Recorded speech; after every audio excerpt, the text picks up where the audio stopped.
Day 307, Friday, December 8th. 2 Samuel 11:1-27 NKJV. It happened in the spring of the year, at the time when kings go out to battle, that David sent Joab and his servants with him, and all Israel, and they destroyed the people of Ammon and besieged Rabbah. But David remained at Jerusalem. Then it happened one evening that David arose from his bed and walked on the roof of the king's house. And from the roof he saw a woman bathing, and the woman was very beautiful to behold. So David sent and inquired about the woman. And someone said, "Is this not Bathsheba, the daughter of Eliam, the wife of Uriah the Hittite?" Then David sent messengers, and took her, and she came to him, and he lay with her, for she was cleansed from her impurity, and she returned to her house. And the woman conceived, so she sent and told David, and said, "I am with child." Then David sent to Joab, saying, "Send me Uriah the Hittite." And Joab sent Uriah to David.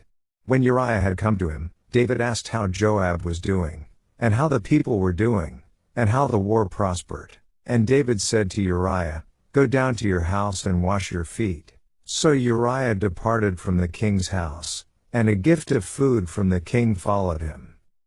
But Uriah slept at the door of the king's house with all the servants of his lord, and did not go down to his house. So when they told David, saying, "Uriah did not go down to his house," David said to Uriah, "Did you not come from a journey? Why did you not go down to your house?"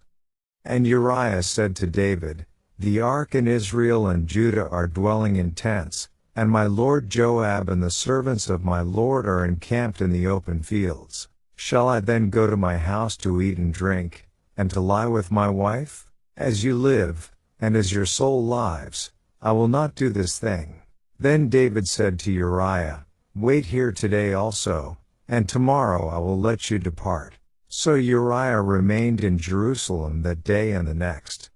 Now when David called him, he ate and drank before him, and he made him drunk. And at evening he went out to lie on his bed with the servants of his lord, but he did not go down to his house.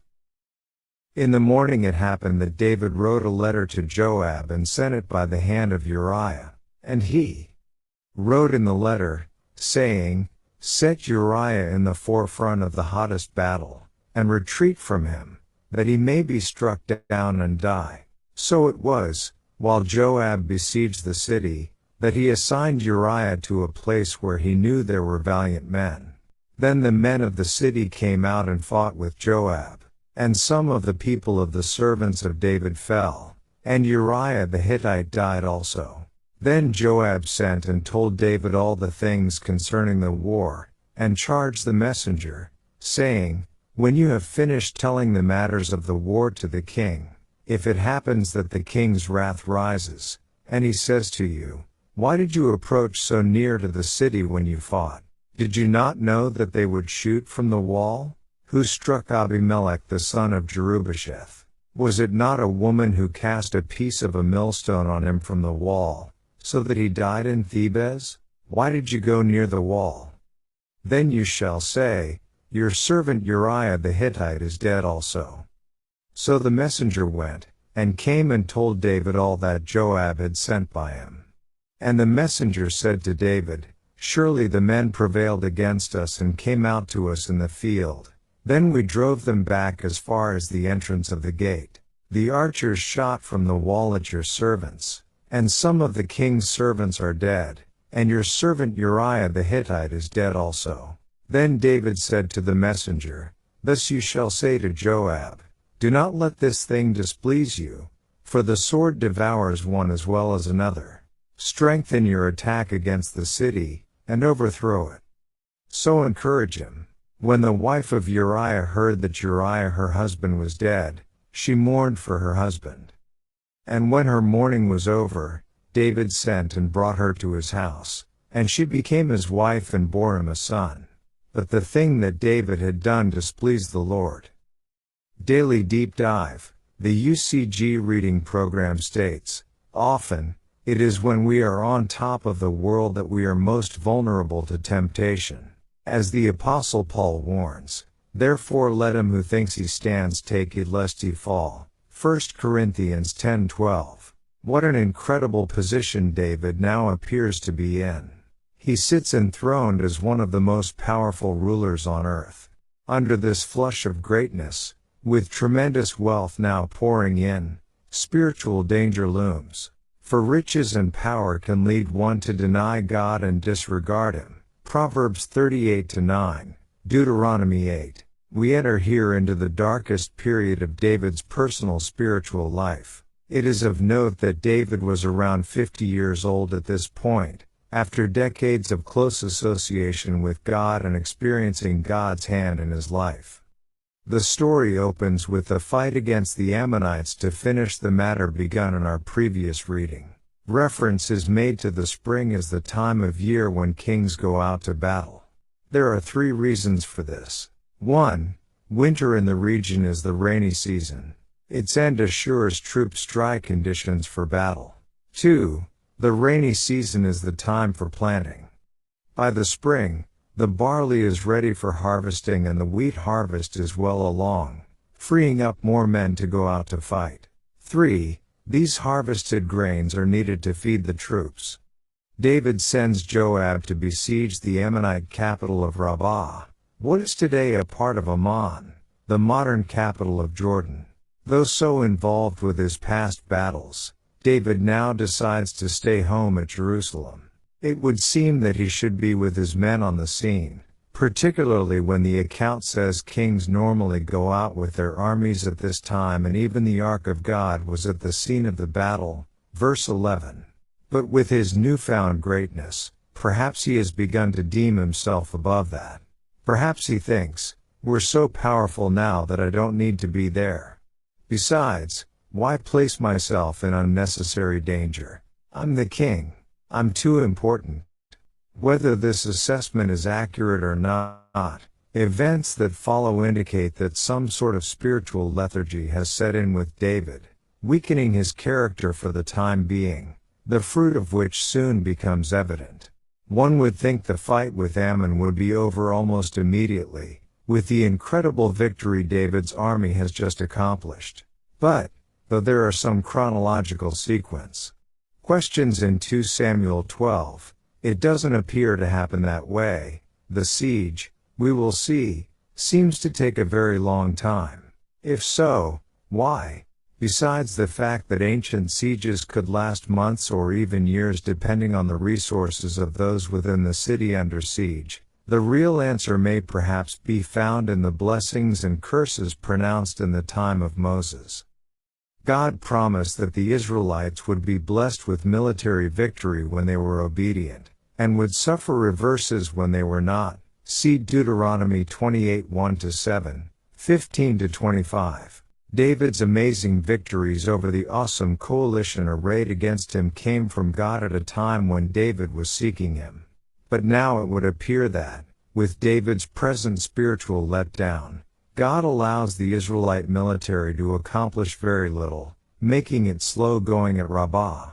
Surprisingly, the Book of Chronicles does not record what happens when David remains at Jerusalem. Chronicles, it seems, has a different focus, primarily emphasizing the strength of David and his dynasty. As we will see, it does not delve into all the turmoil of David's house during his lifetime, such as the rebellion of Absalom. But God's word does not skip over David's great sin, for, though it does not appear in Chronicles, we find it in 2 Samuel 11. David looks out from the rooftop of his palace and sees a beautiful woman bathing herself. Although the account says he inquires about her, the nature of this inquiry is unclear as she is almost certainly someone he already knows. She is Bathsheba, the daughter of Eliam, the wife of Uriah the Hittite. Verse 3. Eliam and Uriah are 2 of David's elite mighty men, with whom he has spent untold hours around the campfires over the years. See 2 Samuel 23:34, 39. Indeed, Eliam, also known as Amiel, See 1 Chronicles 3:5, is the son of Ahithophel, 2 Samuel 23:34, whom we will later learn is one of David's chief advisors, something like a prime minister or chief of staff. Living next to the royal palace, probably by David's own granting, these were very important people who would have been regular guests at the king's table. Perhaps David in his inquiry just wants to make sure she will be alone, that there will be no one to inform Uriah. Though he now reigns over a powerful kingdom, dominating a sizable part of the Middle East, David is unable to reign over his own passions. Having seen this beautiful woman bathing, he lusts after her, coveting his neighbor's wife in violation of the 10th commandment. God admonishes us in enticing situations to flee from the stimulus that is before us. See 1 Corinthians 6:18, 2 Timothy 2:22. If David were to now walk by this rule, considerable suffering would be avoided. But, as it is, he uses his power as king to take advantage of Uriah's wife. He took her. Verse 4. What part Bathsheba herself played in all this is difficult to ascertain. Did she know David would see her bathing? We don't know. She, of course, has sinned in the matter as well, for adultery is a two-way street. But David, as spiritual leader and premier civil authority in the land, has greater accountability. Furthermore, this sordid situation is made worse by the fact that David fathers a child by her.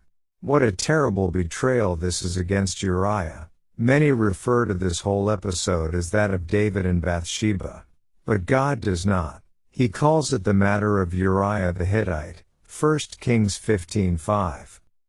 The name Uriah means flame of the eternal or the eternal is light. As he is called a Hittite, it is apparent that he is probably a foreign mercenary who became a worshipper of the God of Israel. For years, he has devoted his life to the service of David, and this is the treacherous payback he receives from the king. But, sadly, adultery is not the end of it. With Uriah off fighting the Ammonites, Bathsheba's pregnancy would expose her as an adulteress, and it would probably not take long to learn the father's identity. David's attempts to cover up his sin by getting Uriah together with his wife are not successful. Unlike David, while Uriah's comrades are still in the field, the ever-dedicated soldier refuses to enjoy the comforts of home. What can David do? He makes a fateful decision. Failing to cover up sin, David plotted the loyal soldier's death. Perhaps David could not face the shame of seeing Uriah after the warrior had learned that David had slept with his wife. An innocent victim. The Nelson Study Bible, 1997, p. 524. So he despicably sends with Uriah a message to Joab containing orders that essentially constitute Uriah's death sentence, all the while so trusting of Uriah's honor that he knows he won't read it. Joab does not follow David's orders exactly. David had told Joab to have Uriah killed by withdrawing soldiers from around him, leaving him to face the enemy alone. Perhaps Joab thought that this would be an obvious betrayal and would be difficult to explain to the other officers in the army. Instead, he devised a plan to have the soldiers fight near the wall. This maneuver endangered more soldiers and resulted in greater loss of life. Nelson, note on 2 Samuel 11:23-24. Joab expects David to explode at him over his foolish military tactic, but he tells his messenger to explain to the king that Uriah was killed in the engagement, knowing that David will then understand why Joab did what he did. Thus, David has committed two heinous sins against God, adultery and murder. David's sin began with a thought in his mind, the sin of lust. He then brought that thought to action by actually committing the act of adultery. He then tried deception to cover up his sin. When that did not work, he had Uriah killed. This is the way sin often works. Sin begets sin begets sin. In his further drift from God, David's message to Joab is utterly disgusting. Regarding the loss of a number of his particularly valiant soldiers in the murder of Uriah, he basically says, "Oh, don't worry about it. These things happen. Now get back to work." Compare verse 25. The fact that such a righteous man as King David could sink to this level of sin should serve as a warning to us all to always remain close to God. For if this happened with David, it could, as easily if not more so, happen with us, if we are not vigilant in staying close to God. To perpetuate his cover-up, David takes Bathsheba as his wife as soon as possible to make it appear that their child is legitimate. It may even be that he intends the marrying of his friend's widow to appear an act of beneficence on his part. But the child is born considerably less than 9 months later, taking into account the several weeks that lapsed until Bathsheba discovered she was pregnant, the episode of trying to get Uriah to visit his wife, the deployment of the scheme to kill Uriah, and then Bathsheba's period of mourning, which was customarily a month. But babies are sometimes born prematurely, and David perhaps hopes his sin remains concealed. Yet besides the supposedly short pregnancy, the rushed marriage no doubt makes everyone suspicious. Still, it appears to David that he has gotten away with everything, and he may have for a while.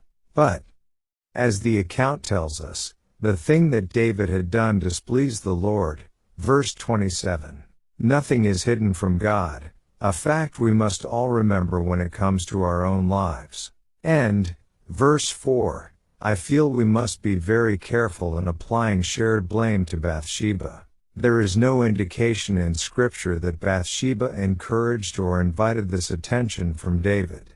After getting pregnant, there is no indication of her conspiring with David on a plan.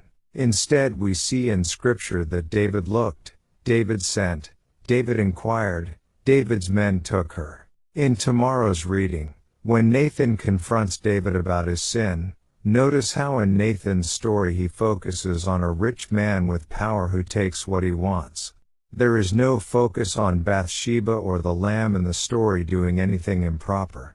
David had all the power, Bathsheba did not. Back in verse 2, we find David up at the time when the light was fading.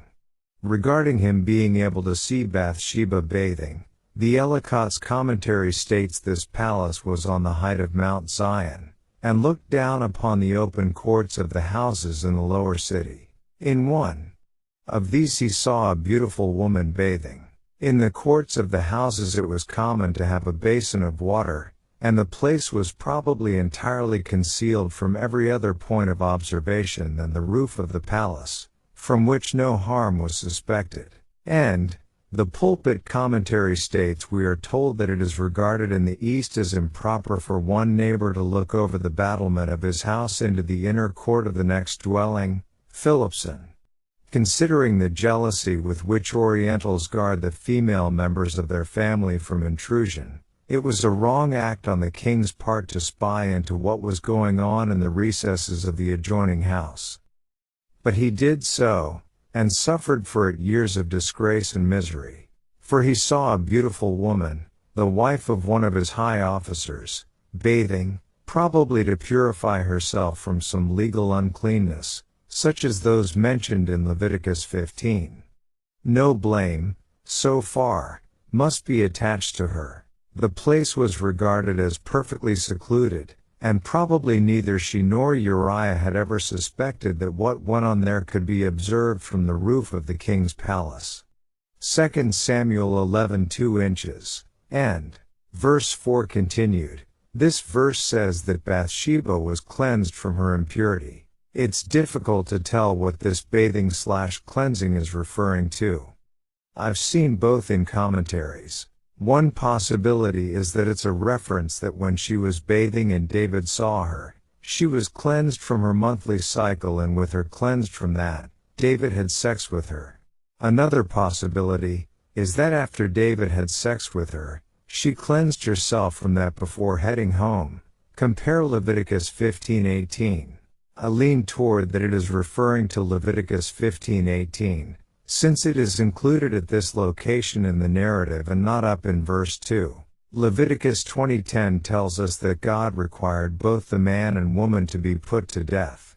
Verse 11, Uriah's integrity in this situation is greatly commendable. Verse 27, it is assumed in commentaries that she observed a mourning period of 7 days.